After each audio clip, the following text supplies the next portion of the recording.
Oh, hello guys. Alam kong gabi na, pero yun. Um, May thoughts ako tungkol dun sa mga nakikita kong mga comments sa Facebook or dun sa YouTube, sa Reddit, sa Quora, at saka sa basta may mga comments. Yun. Tapos, mga kino-comment nila tungkol sa experience or yung parang kumbaga yung paano nila ini-interpret yung facts doon sa mga posts sa Facebook or mga videos doon sa YouTube, mga ini-interpret nila yung facts doon. Tapos may mga comments din na about doon sa sinasabi nila cite your sources. Um, or ano nga siya, parang cite your sources, tapos pangalawa doon, pa yung wordings na yun. Um, Shucks. Medyo nakalimutan ko eh. Parang, or may bias yung, pag halimbawa kapag nahanap yung website na sinasite mo, sasabihin niya bias yun. Or parang din sa balita, number one news source yung news channel na yun. Tapos yun. Para sa akin kasi pag news channel, number one na news channel, um, di di ako naniniwalang may number one source channel. Yung mga SMNI, GMA, ABS-CBN, yung Rappler, mga mga news outlets na sinasabing number one daw sila. Kagaguhan yun, man. Di ako naniniwala sa mga ganun. Kasi otherwise naman kasi sasabihin nilang bias kayo, ABS-CBN, ganun.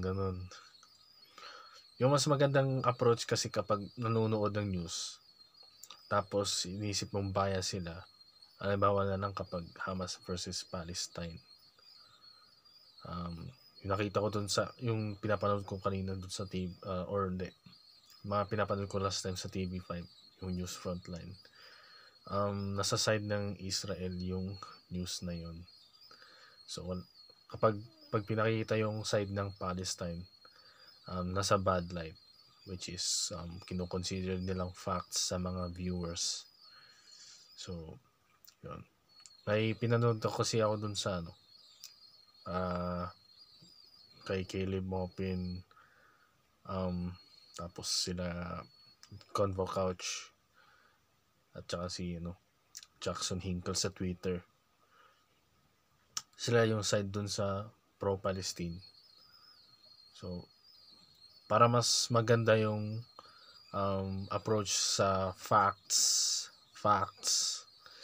panoorin mo muna yung news outlets na pinapanood nyo or binabasa nyo sa newspaper. Tapos, tignan nyo yung mga pro-Palestinian views. Pero nakakasar kasi kapag sasabihin nilang pro-Palestinian, propaganda. Propaganda rin naman yung nandun sa kabila. So, yun yung masasabi ko nun. Para maging neutral yung approach sa panonood ng balita. Tapos yung bias na yan, ganun nga yung approach doon pagka bias or yung cite your sources. Dapat marunong kang tumingin sa dami-dami nga nilalagay ni Google. Pero actually si Google parang hindi siya reliable gamitin pagka lalo pag privacy. Sa totoo lang. Actually DuckDuckGo or Opera yung ginagamit ko na browser. So yun. Tapos yung number one na yun, ayan naman, lalayo tayo sa main topic. Lumalabas talaga pagka relate dun. Sasabihin ko na yun. Yung number one news channel, or yun, i-relate ko siya sa church. Bale, parang may pagka-supremacy, superior complex yung church na yun. Either Catholic Church, Iglesia ni Cristo, um, yung church ni Lord Quibs. yan yung mga superior complex. Sa akin kasi sa bilang member ng isang non-denominational church, hindi tinuturo sa amin yung pagiging number one na church or yung pagiging superior sa sa ibang denomination. Bale yung mas more on sa turo nila yung sa Jesus teachings, tulad nung story of Samaritan. Ay yung Samaritan pala, hindi siya actually hero. Half-breed siya sa mga Jewish people, or mga Israelites, tsaka yung ibang lahi na di ko maano. Yeah, so bali yan yung Samaritan. Half-breed ng Jewish or Hebrews or Israelites. So yun. Bali yun nga, yung napagiging yung mas magandang approach kasi dun kapag nakakakilala ka ng mas superior church. Mas maganda pa kasi yung tignan, paano ko ba sabihin to? Teka lang. Mas magiging parang mas magiging explore, parang mas maganda pa kasi yung interfaith gatherings. Diba yung dun sa ni John Shelby po, may interfaith gathering sila dun sa Chautauqua. Sa non-denominational, may welcome din dun, may dati dun sa non-denominational church, may mini-welcome din kami mga Muslim dun. Bale, dun sa mga cell group namin, doon masaya yung Muslim dun. Talagang malakas yung trip. Lakas ng kasama ng Muslim na yan na babae. So yun.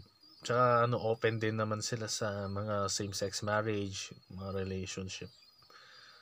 So yung mga mas bata pa sa akin dun, merong nagkakaroon ng same-sex relationship, and then interfaith. Yun. Yung purpose lang naman dun sa non-denominational church na pinapasukan ko is lang naman, to be close to God. Nung high school ako, may mga kasama akong dun sa church namin. Pinupunta ako sa Catholic Church, tapos dun mag-pray kung sakaling wala yung mentor namin or kung absent yung pastor or wala kaming church. Wala kaming worship service dun sa church na yun. So pumapasok kami dun sa Catholic Church, which is good naman. Medyo nakakatakot lang talaga dun yung mga statwa ng Katoliko. Pero I do understand naman sa mga Katoliko na may ganun kasi nung Renaissance period, mga tao dun sa Italy ay hindi ganong ka-edukado nung time na yun. So bali yan yung ginawa nila bilang pang Diyos-Diyusan, kumbaga yung tinatawag nilang Diyos-Diyusan. Tapos dun sa side ng pagiging superior, alam ko naman na yung pakay nila dun, iligtas sila iligtas sila sa mga worldly acts. Pero actually disagree ako dun sa ganun eh.